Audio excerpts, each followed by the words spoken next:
Add the gelatin and the water in a bowl and allow it to bloom. Add the sugar and the water in a heavy flat-bottomed saucepan and bring it to a boil. Keep mixing it until you bring it to the first boil. Add the cream of tartar and mix it well. And hold the kitchen thermometer and wait until you see it reach 240 degree Fahrenheit. Now add the bloomed and the microwaved gelatin into the sugar syrup. It is going to become frothy and foam up. So gently and carefully mix the solution together.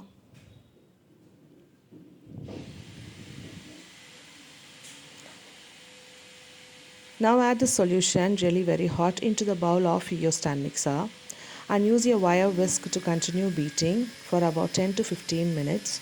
The solution will thicken up and become the marshmallow, and you start seeing the web-like texture from the inside edge of the bowl. Continue to beat until you have a really glossy and shiny marshmallow that doesn't fall back into the bowl once the beater blade is lifted. Now transfer this marshmallow into a baking tray lined with parchment paper coated with shortening and allow it to rest overnight.